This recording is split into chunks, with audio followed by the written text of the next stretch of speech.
Good morning. Can you guys hear me? Hopefully, if you could maybe even just respond in the chat. Um, Hopefully, you'll be able to hear me.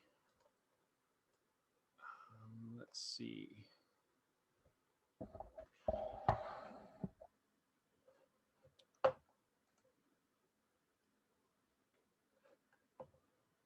Great, excellent. Thank you so much for dropping by. Hopefully, there'll be a couple more people show up in a few minutes, but um, I understand this is an asynchronous class, but there's some things that I just kind of quickly, it's easier to go over in person. Um, so because in our regular drawing class, we're sort of in person, and it's sort of easier for me to show you some of the more like physical aspects of drawing, and mostly I cover it pretty well in the videos, but some things are just faster to do in person. And I'll just spend a few minutes, and then you guys can be on your way. But I just wanted to quickly, I opened a new module in for next week's module, and it has good morning. Um, and basically, our first assignments are really about getting into the mode of how to physically draw and how to start the hand-eye coordination, kind of syncing those up. And many of you have a lot of drawing experience already, but but I always constantly have to remind myself that in a certain sense, drawing is a little bit like a sport in a way. Like if you're playing tennis or basketball, generally you kind of have to warm up, and it takes a certain amount of physical.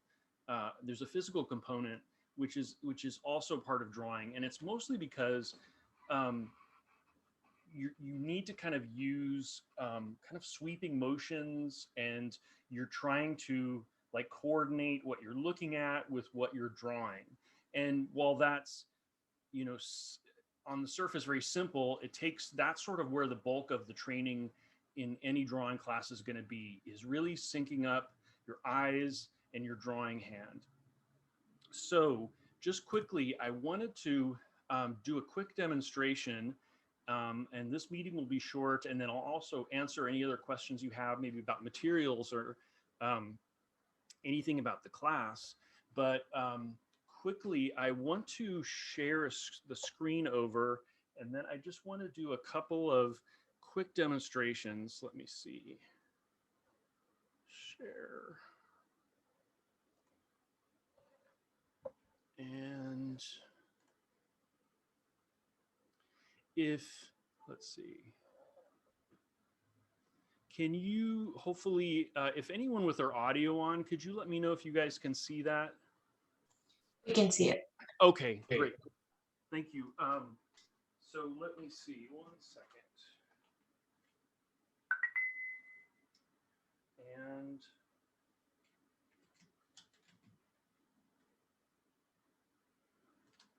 okay, so basically, with the next few exercises, drawings we're going to be doing, they're going to be starting with contour line, and as I'd mentioned, I just opened up this morning a new assignment, and I'll open up a couple more over the next several days that will fill the next week's module.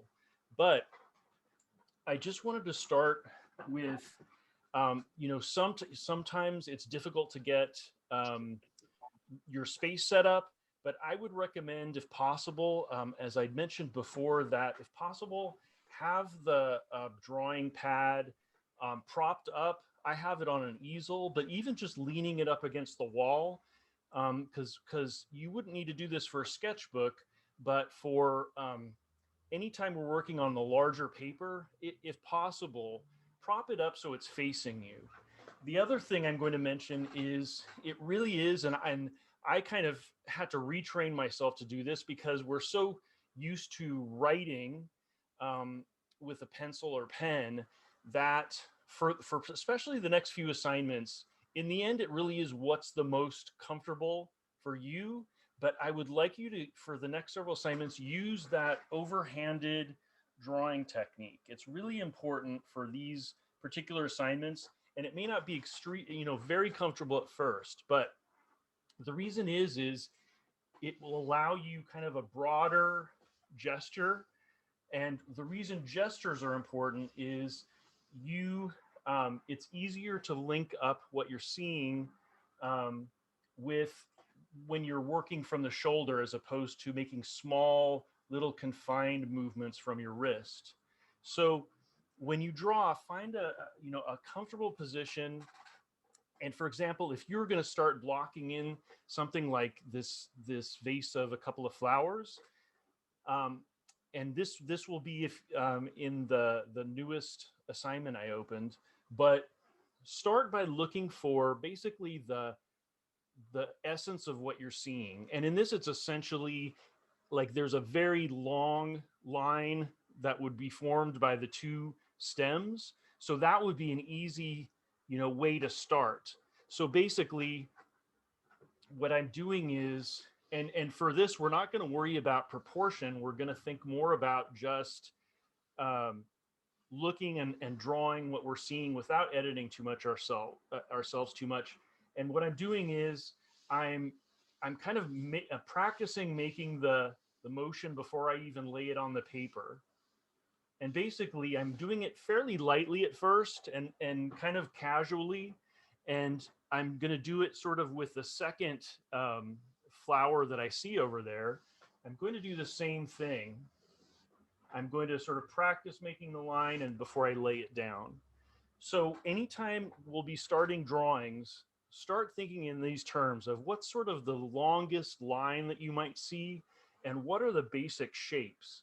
And on things like the flowers themselves, you wouldn't start by drawing individual petals. You'd look for what's the basic overall shape that I could quickly sketch that as. And when I'm looking at it, I could fit it into kind of basically an oval shape.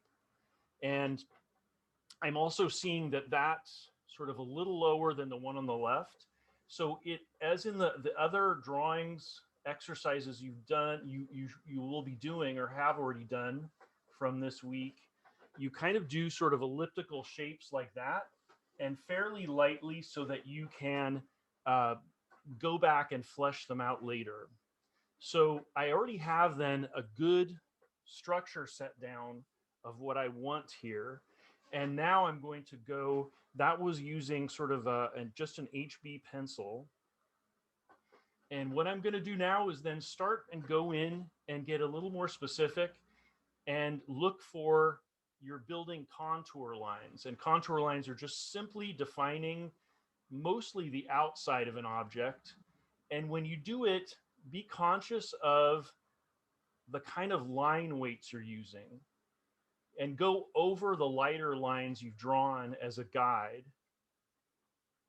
and be conscious of with contour lines, since they're basically just simple lines, we want to make them exciting for people to look at. So avoid just making a single line that has no fluctuation in how much pressure you put on it. And so it makes it, think of your viewer and think that you're trying to entice them into spending time with your drawing, and often sort of fluctuating the weights that you put on as the line goes through. It makes them, it's more compelling to look at and more exciting to look at. And now I'll quickly go through and start defining the other stem here. And we'll get the next, after this assignment, we'll start getting into specific proportions and things like that. But for this, it really is about just syncing up your eye and hand motions and getting line. So I'm keeping on a more complex shape like this here. I'm going to keep my pencil on the page because it'll allow me to kind of look back and forth rapidly and not lose my place from where I am. So, and if it's a fairly complex shape like a rose petals, basically work more around the outline of it at this stage of this type of drawing, because you're looking for really more of a simplified, shorter drawing. This isn't going to be a fully realized um, shaded drawing. It's really going to be about contour. So that's sort of a good approximation of the overall outside. And then I'll kind of work my way down and slowly and kind of calmly, keeping my pencil on the page, I'm going to uh, start blocking in those leaves, and I'm keeping my pencil in place, and I'm basically allowing it to the tip of my pencil to kind of go over the surface, almost like an ant kind of crawling over the surface of something, in that it's defining it as it goes. And allow yourself to, if you feel like, oh, it's going out of proportion, don't worry about that. We're going to get into proportion in great detail next week. But it's more about getting your eye and your hand to start syncing up and working together.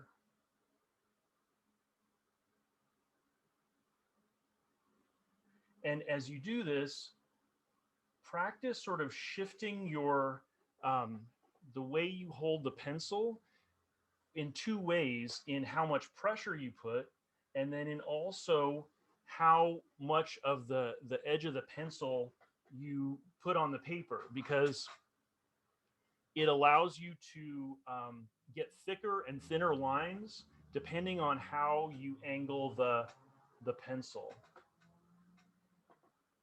And with this, as I was saying, I won't be grading you on proportion. What I'd like you to do is really, as I was saying, is sync up your eye and what you're looking at with your hand motions, and also kind of, try to enjoy it, so that, put on some loud, whatever music, inspires you, and just kind of enjoy the process of drawing. So don't worry too, as I was saying, about whether it's going to add up perfectly.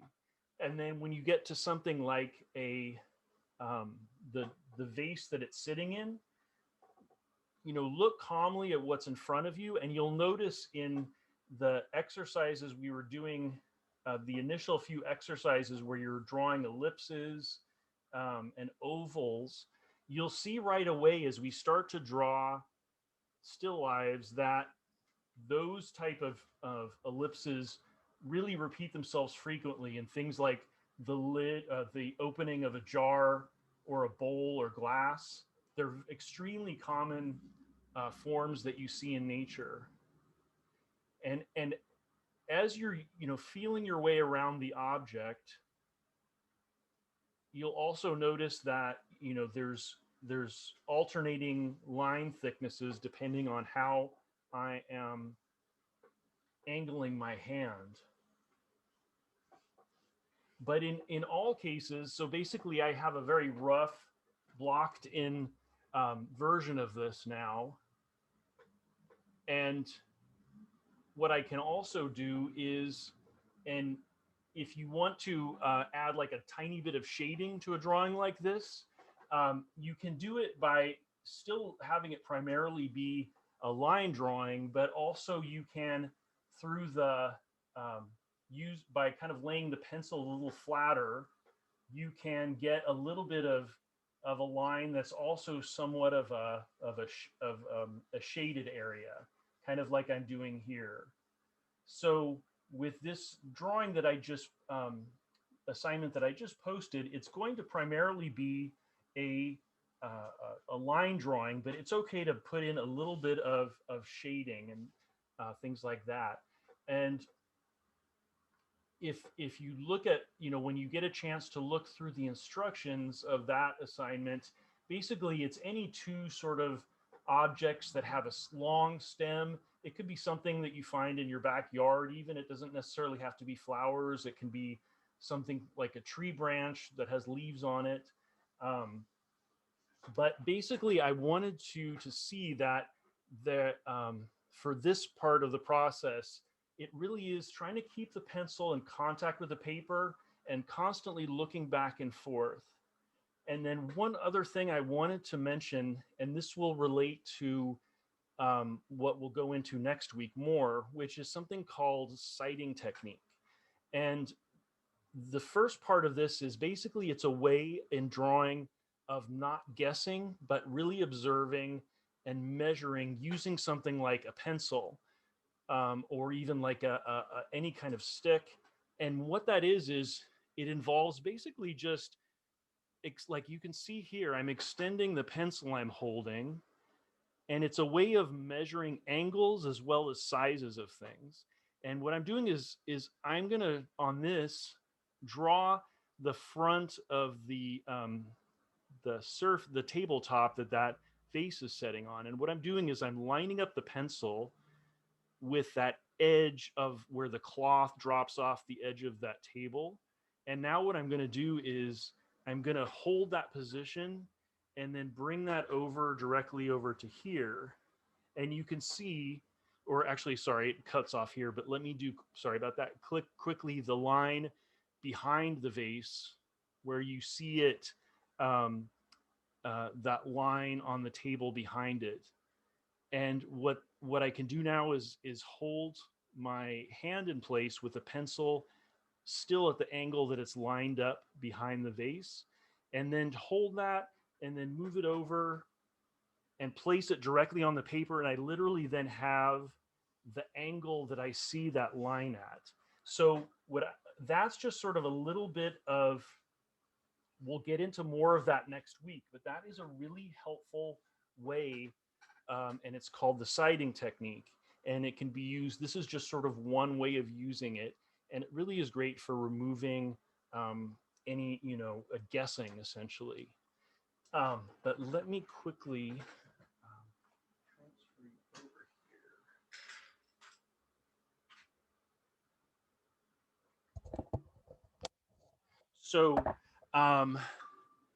So I have, when you get a chance to look at the latest assignment, which is basically to draw two flowers in a vase. There, I have a demonstration video on there that also goes into some more questions. But did anyone have any questions about some of what I just went over, or even anything about the class in general, or any materials? Because materials, I know, can be a pain to round up. But if you, I would recommend you get the kit if possible, just because it's sort of all in one, and it's a little cheaper actually when you put everything together. But any questions from you guys, or? I have a question. Sure. It's regarding the erasers. I have so many that I don't know which one I'm supposed to use and where. Yes. So with the erasers, there are, let's see.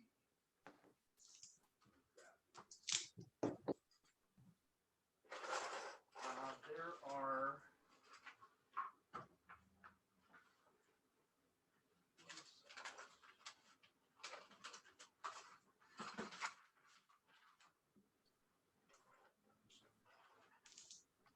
so with the erasers, there are, and there are differences.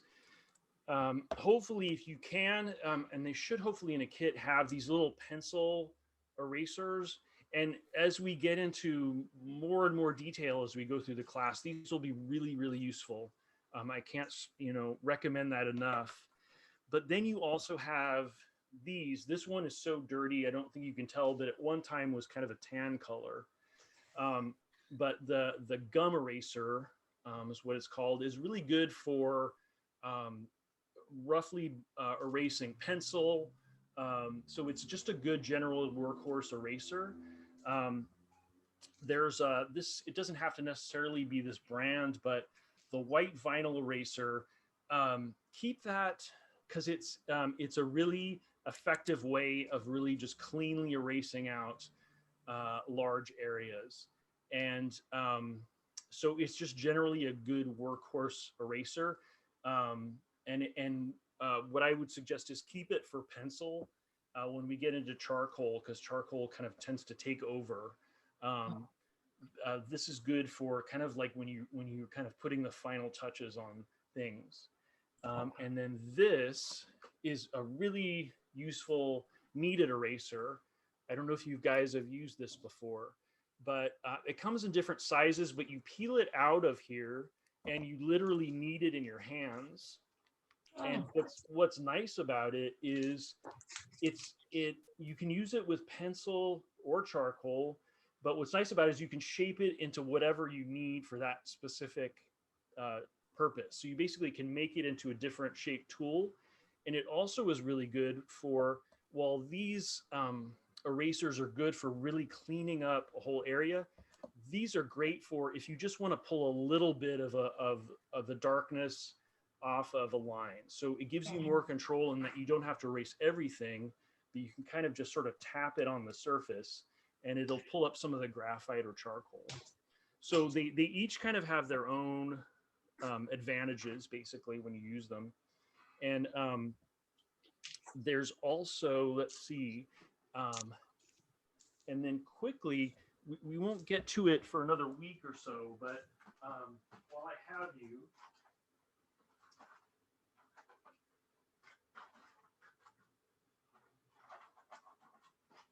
there are, you may also have something called a lead pointer, which has like a block.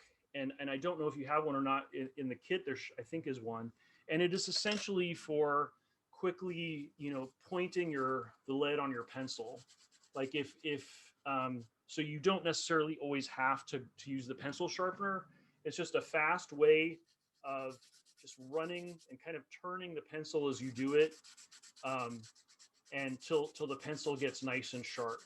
So it just gives you another way of, and then once this gets sort of loaded up with a lot of graphite, you just sort of pull it off to the next strip. Um, and then, like I was saying, while I have you here, there's a couple of other important things when we get to charcoal, um, which is there's two different types we'll be using. There's charcoal pencil, a white and a black one. And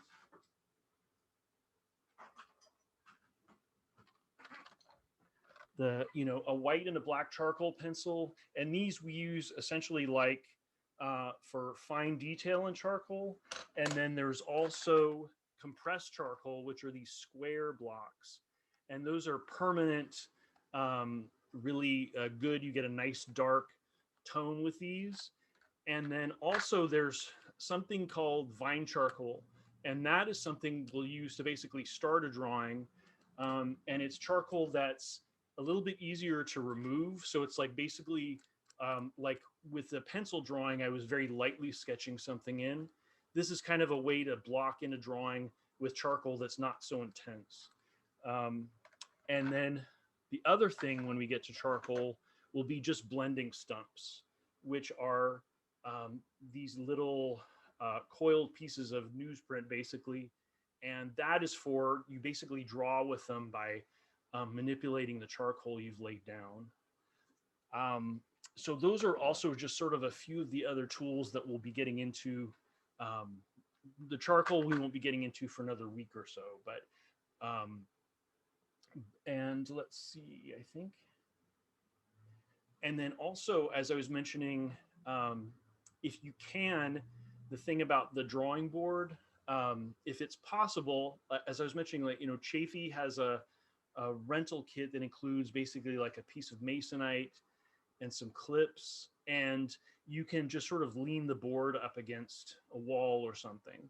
So I would recommend that if possible, because the trouble is because we'll be working a lot very large on 18 by 24.